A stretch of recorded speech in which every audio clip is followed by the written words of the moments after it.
हर चौथे पांचवें इंसान को डायबिटीज क्यों हो रहा है इंडिया में? डायबिटीज़ 2-3 दिन में छूट जाती है। हमारे तो हर महीने कैंप होते हैं 72 आवर्स कैंप, और 72 आवर्स कैंप के अंदर ही most of the patient 90% of the diabetes patient अपनी दवाई, अपनी इंसुलिन छोड़ के चले जाते हैं, क्योंकि उनको पता चल गया कि अब इसकी ज़रूरत कभी भी नहीं है। डॉक्टर साहब, जैसे कि हमें पता है कि बढ़ी हुई शुगर तो नुकसानदायक है ही है, शुगर कम होना भी क्या नुकसानदायक होता है?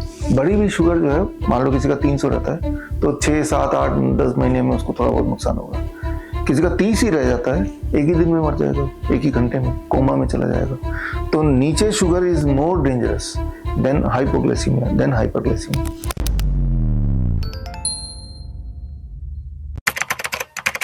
नमस्कार, D5 चैनल हिंदी देख रहे सभी दर्शकों का मैं विभोर चट्ठा स्वागत करता हूं। आज मैं आया हूं फरीदाबाद डॉक्टर विश्वरूप रॉय चौधरी जी के पास। डॉक्टर विश्वरूप रॉय चौधरी विश्व प्रसिद्ध डॉक्टर हैं। डॉक्टर साहब, आपका बहुत बहुत स्वागत है D5 चैनल हिंदी में। थैंक यू, धन्यवाद।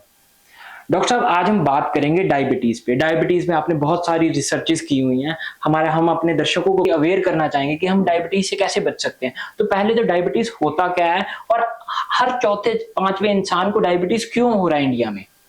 देखिए, यहाँ पे बड़ा सिंपल है। जो लोग मुझे सुन रहे हैं, तो आप में से लाखों लोग, हजारों नहीं लाखों लोग ऐसे हैं जिन्होंने अपनी डायबिटीज DIP डाइट लेने के बाद ठीक किया है। तो सबसे पहले तो यही मैं रिक्वेस्ट करूंगा, मेरे जो फॉलोअर्स हैं या जिन्होंने मुझे पहले सुना है और DIP के जो प्रैक्टिशनर्स हैं या यूज़ किया करके ठीक हुए हैं, कि कमेंट बॉक्स में आप लिखिए कि आपने कितने दिन DIP डाइट किया, आपका ब्लड शुगर कैसा रहता है, दवाई कितनी छूटी, कब छूटी। तो इससे जो बाकी नए व्यूअर्स हैं उनको पता चल जाएगा कि डायबिटीज़ का मतलब ये नहीं कि लाइफ लॉन्ग दवाइयों पे रहना है। डायबिटीज़ 2-3 दिन में छूट जाती है। हमारे तो हर महीने कैंप होते हैं 72 आवर्स कैंप, और 72 आवर्स कैंप के अंदर ही most of the patient 90% of the diabetes patient अपनी दवाई, अपनी इंसुलिन छोड़ के चले जाते हैं, क्योंकि उनको पता चल गया कि अब इसकी ज़रूरत कभी भी नहीं है, और उनका blood sugar very very normal range में आता है। तो coming back to your question कि क्यों होता है, राइट, और आजकल इतनी तादाद क्यों बढ़ गई है जी, ये मिस कम्युनिकेशन है। जैसे मान लो डायबिटीज का मतलब है simple, high sugar in the blood, right. Sugar blood में जितना होना चाहिए for the proper function of the body, उससे ज्यादा होना, दैट इज कॉल्ड डायबिटीज। उसको दोबारा नीचे लाओ तो you are free of the diabetes. अब कितने शुगर को हाई ब्लड शुगर बोलें, इस पे सारा कुछ टिका हुआ है, राइट। तो ओरिजिनली जो रैंडमाइज कंट्रोल ट्रायल या केस स्टडीज जो हुए हैं, ऑब्जर्वेशन स्टडीज हुए हैं पूरे दुनिया भर में, स्टार्टिंग फ्रॉम 1977, राइट, जब ये खोज कि कितने शुगर को हाई बोलना चाहिए, कितने को नॉर्मल बोलना चाहिए। पहली बात तो यही है, कोई बाइबल में या किसी गीता में तो लिखा नहीं कि इतने शुगर को हाई बोल दो, यानी कि ये हमें ढूंढना है कितने को बोलना है, हाई बोलना है। तो ये देखा गया कि जिन लोगों का ब्लड शुगर, अगर कैपिलरी से लेते हैं तो हाथ फिंगर से 250 mg पर डेसीलीटर से ऊपर रहता है कंसिस्टेंटली, उन्हीं में अधिकतर डायबिटीज से जुड़े हुए साइड इफेक्ट, रेटिनोपैथी एक्सेट्रा होते हैं। तो कट ऑफ बन गया 250 mg पर डेसीलीटर। अगर आप वेन से ले रहे हैं तो इट इज एग्जैक्ट बोलूँ तो 227 mg पर डेसीलीटर।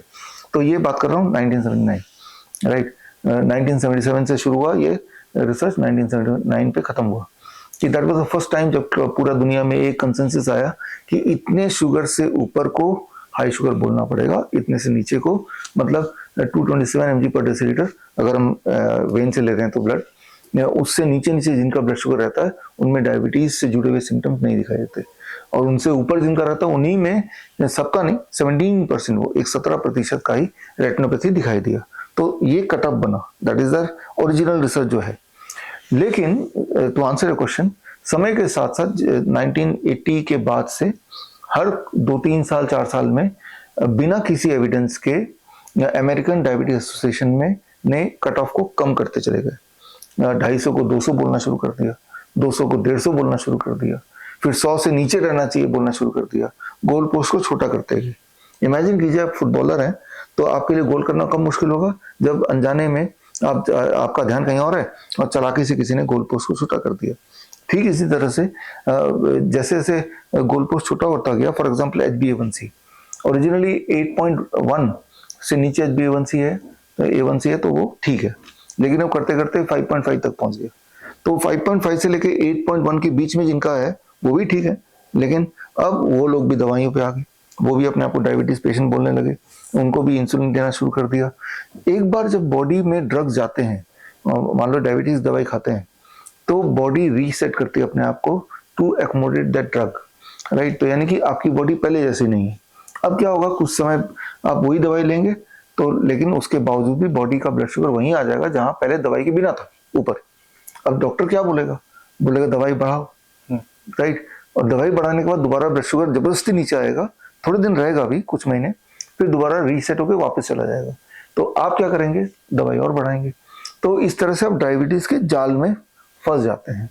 तो that is about diabetes. Diabetes को कोई बीमारी नहीं बोला जाता, it is called a medical condition because high sugar in the blood, right. Diabetes होने के सिम्टम क्या क्या हो सकते हैं, कैसे पता चलता है कि एक आम इंसान कैसे पता कर सकता है कि उसे डायबिटीज हो गई है? पहला तो ये कि अगर आपका 250 से ऊपर अगर ब्लड शुगर रहता है खाना खाने के 2 घंटे बाद, तो दैट इज वन थिंग। दूसरा कि जब आप खाना खा रहे हैं, खूब सारे लोग और भी बैठे हैं और सर्दी के मौसम में, गर्मी के मौसम में एसी चल रहा है, लेकिन आपके upper part of the body में अनयूजुअली पसीना आ रहा है जो बाकियों में नहीं आ रहा, तो दूसरा ये तरीका। तीसरा, ऐसे लोग आपका पेशाब अगर कहीं छिड़क दें तो चींटी आने लगेंगी, तो आपको डायबिटीज हो गया।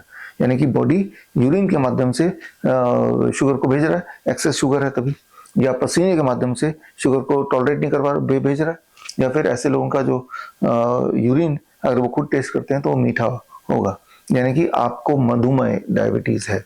और यूरिनरी ट्रैक इन्फेक्शन बार बार होने लगेगा, प्यास बार बार आएगी, पेशाब बार बार जाना पड़ेगा, क्योंकि प्यास आएगी तो बार बार पानी भी पियेंगे, पेशाब भी बार बार जाएंगे। तो ये अनयूजुअल चेंजेस दिखाई देने लगते हैं अमंग द पीपल। तो उसका मतलब कि आपके ब्लड में जितना शुगर बॉडी सह सकता है उससे थोड़ा ज्यादा है। डायबिटीज किन किन अंगों पर असर डालता है या प्रभाव डालता है? सारे अंगों पे डालता है, किडनी में डालता है, हार्ट में डालता है, लंग में डालता है, कोई भी ऐसा ऑर्गन नहीं है। ब्रेन में डालता है, ब्रेन में डालता है तब उसको कहते हैं डायबिटीज टाइप 3, पार्किंसन है, डिमेंशिया है।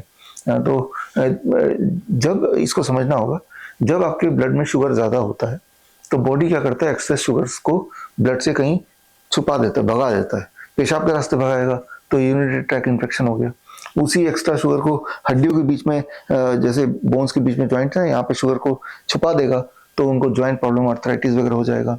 कुछ लोगों के केस में excess sugar in the blood, उसको बॉडी ट्रांसपोर्ट करती है इनसाइड द ब्रेन, उनको पार्किंसन, डिमेंशिया हो जाता है, तभी इसको डायबिटीज टाइप 3 बोला जाता है, राइट।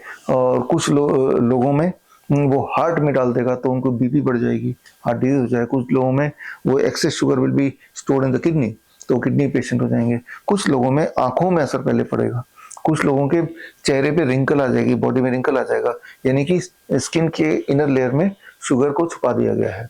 तो यानी कि जब ब्लड में शुगर ज्यादा होता है, body decide to get rid of the excess sugar by transporting it to any organ of the body, and that can vary from person to person. Doctor साहब, जैसे एलोपैथी में जाते हैं तो दवाइयां लग जाती हैं, तो दवाइयों के भी दुष्प्रभाव होते हैं, तो उससे और कौन कौन सी डायबिटीज से हमें बीमारियां हो सकती हैं? जितने भी लोग मुझे सुन रहे हैं, अगर आपको 10 साल से ऊपर हो गए डायबिटीज की दवाई खाए, तो you have already graduated to become heart patient और किडनी फेलियर। ये दो तो मुख्य ही हैं, बिसाइड गैंग्रीन है, आंखों की दिक्कत है, रेटिनोपैथी वगैरह तो है ही है। तो ये सारे दुष्प्रभाव डायबिटीज की नहीं, डायबिटीज दवाई की नहीं। डायबिटीज तो रहा ही नहीं, क्योंकि दवाई ले रहे, ब्लड शुगर नॉर्मल आ गया, तो जिसका ब्लड शुगर नॉर्मल है उसे डायबिटीज बोल ही नहीं सकते। तो अब 10 साल बाद उसका किडनी फेल हो रहा है, तो कारण क्या है? That is a side effect of the drugs. Doctor साहब, जैसे कि हमें पता है कि बढ़ी हुई शुगर तो नुकसानदायक है ही है, शुगर कम होना भी क्या नुकसानदायक होता है? बढ़ी हुई शुगर जो है, मान लो किसी का 300 रहता है, तो 6, 7, 8, 10 महीने में उसको थोड़ा बहुत नुकसान होगा। किसी का 30 ही रह जाता है, एक ही दिन में मर जाएगा, एक ही घंटे में कोमा में चला जाएगा। तो नीचे sugar is more dangerous than hypoglycaemia, than hyperglycaemia. जैसे कि डॉक्टर साहब, आपकी एक वीडियो में मैंने देखा था कि आपने बताया था कि अगर ग्लूकोमीटर से टेस्ट करेंगे, 5 उंगलियों से टेस्ट करेंगे, तो हर उंगलियों का जो टेस्ट होगा वो अलग अलग आएगा। ऐसा क्यों है? देखिए, ये ना हम अपने आप को आंकड़ों में नहीं बांध सकते। इससे ये साबित होता है कि हमारा बॉडी बहुत कॉम्प्लेक्स सिस्टम है।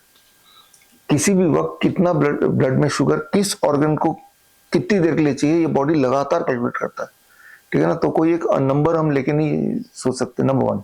नंबर 2, ये जो ग्लूकोमीटर है जो जिससे हम टेस्ट करते हैं, वो भी अपने आप में उसका टॉलरेंस अबाउट 20%, मतलब 20% इधर उधर हो सकता है वो। तो कई बार तो ग्लूकोमीटर की गलती की वजह से, बिकॉज ग्लूकोमीटर की लिमिटेशन ही है, उसको जिस तरह से बनाया गया है वो 20% ऊपर नीचे हो सकता है, ये टॉलरेंस है उसकी। और आपके अलग अलग फिंगर में अगर देखें भी, आपकी बॉडी के अलग अलग बूंदों में ब्लड में शुगर का लेवल अलग अलग ही होता है, राइट। मैंने तो अभी बताया, वेन से ब्लड लीजिए और टेस्ट कीजिए तो जितना ब्लड शुगर मिलेगा, कैपिलरी से ब्लड लीजिए टेस्ट कीजिए तो उससे कैपिलरी में हमेशा 10 से 20% अधिक शुगर की रीडिंग आएगी। तो आपका ब्लड में जो शुगर का अमाउंट है वो पूरे बॉडी में कंसिस्टेंट नहीं है, वो डिपेंड करता है कि वो बॉडी के कौन से अंग में से आप ले रहे हैं, किस वक्त ले रहे हैं, तो ये समझना पड़ेगा। डॉक्टर साहब, शुगर पेशेंट को मीठे फल खाने को मना कर दिया जाता है, ऐसा क्यों है? ऐसा इसलिए है क्योंकि वो जो डॉक्टर जो मना करते हैं उनको पढ़ा ही नहीं गया कि मीठे फल या फिर फल पेशेंट को ठीक कर देगा, डायबिटीज को ठीक कर देगा, उनको पढ़ाई भी नहीं है ये चीज। इसलिए तो डॉक्टर भी खुद भी डायबिटीज पेशेंट है, खुद भी मीठा नहीं खाते। अभी आम का सीजन आ रहा है, आम के सीजन में अगर आप हमारे कैंप में आते हैं तो हम 1 किलो 2 किलो आम खिलाते हैं सुबह खाली पेट, जितना भर पेट। और जो लोग मुझे सुन रहे हैं, अगर आप ढेर सारा मीठे फल खाएंगे ब्रेकफास्ट में, कुछ और मत खाइए ब्रेकफास्ट में, तो आपका शुगर एकदम से नीचे आने लगेगा, it will more in control. हम दिनचर्या की बात करेंगे, इसमें दिनचर्या कैसी होनी चाहिए शुगर पेशेंट की?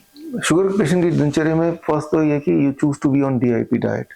एक बार हमारे दर्शकों को डीआईपी डाइट भी थोड़ा बता दीजिए।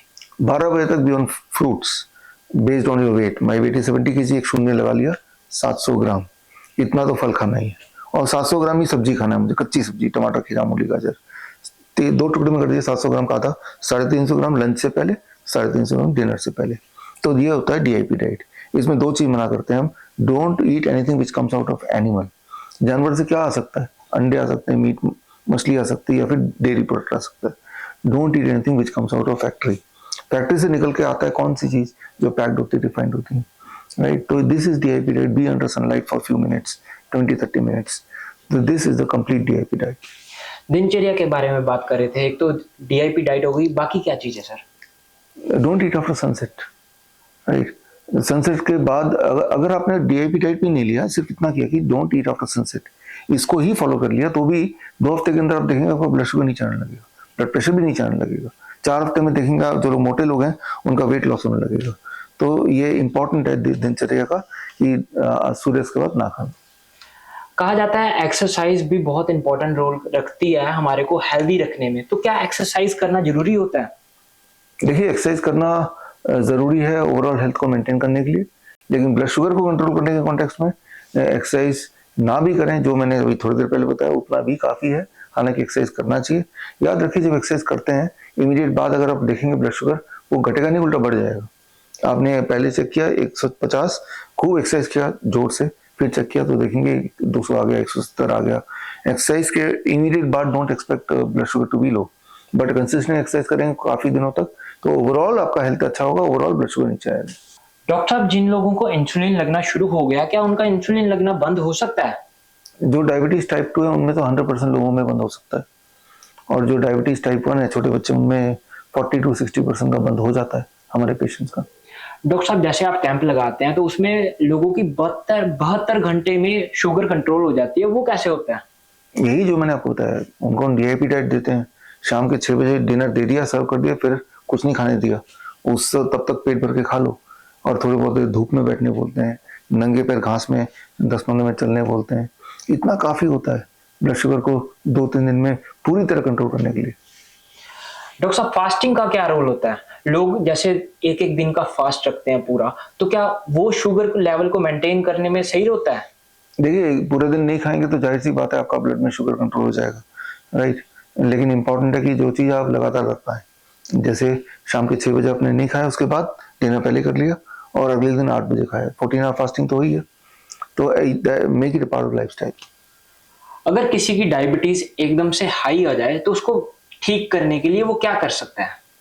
देखिए, मान लो हाई आ जाता है, जैसे मैं बैठा हूँ अभी, और अगर ये पैर है, राइट, और ये मेरे पैर को आप नोटिस कीजिए, ये जो एक्टिविटी है, राइट, इसमें मैं क्या कर रहा हूँ, बैठे बैठे ये काफ मसले से सेकंड हार्ट बोलते हैं, राइट, इसको अगर मैं 1 घंटे तक ऐसे कर सकूं, इंटरेस्टिंग बात है कि ये कितनी भी देर करेंगे आप थकेंगे नहीं, थकेंगे ही नहीं। 1 घंटे करूंगा तो 50 mg पर डेसीलीटर ब्लड शुगर नीचे आ जाएगा। इमीडिएटली ज्यादा आ गया, just do it for 1 hour, right, blood sugar नीचे आ जाएगा। उस पर्टिकुलर दिन be only on raw diet, DIP diet minus plate 2। क्या नीम और करेले को पैरों से मथने से भी शुगर ठीक होती है? देखिए, नीम से तो बहुत फायदा है, जब आप पैरों से नीम और करेले का आपने पेस्ट बना लिया और पैरों के एक थाली में रख लिया और उसके ऊपर आप बैठे बैठे ही अगर अपने आप को थोड़ा, जैसे मैं अपने पैरों को कर रहा हूँ, हिलाएंगे और तो वो ब्लड वेसल के माध्यम से पूरे बॉडी में जाएगा। इनफैक्ट आपके जीभ में भी टेस्ट आ जाएगा 20 मिनट तक करेंगे तो। और सब्सिक्वेंटली आप देखेंगे blood sugar is dropping down, number 1। Number 2, ऐसा नहीं कर सकते तो नीम के पत्ते को सुखा लीजिए और उस सुखाने के बाद उसका पाउडर बना के 1 चम्मच सुबह, दोपहर और 1 चम्मच शाम को खाएंगे तो this is the best medicine for blood sugar, immediate control. 2 दिन के अंदर आप देखेंगे ब्लड सिर्फ एक चीज से ही कंट्रोल हो जाएगा। तो नीम का बड़ा इंपॉर्टेंट रोल है। वो भी नहीं कर सकते तो नीम का पत्ता लीजिए और करीब 4 या 5 पत्ते और उसको ऐसे ही चबा चबा खा लीजिए और ऐसे दिन में 3 बार 15 पत्ते, उससे ब्लड शुगर नीचे आ जाएगा। डॉक्टर साहब आपने बहुत महत्वपूर्ण जानकारी दी। मेरे ख्याल इस इंटरव्यू के पब्लिक होने के बाद लोगों का जो भ्रम है डायबिटीज को लेके वो बिल्कुल खत्म हो जाएगा। आप हमारे साथ जुड़े, आपका बहुत बहुत धन्यवाद। Thank you. अगले एपिसोड में फिर मुलाकात होगी, तब तक के लिए नमस्कार।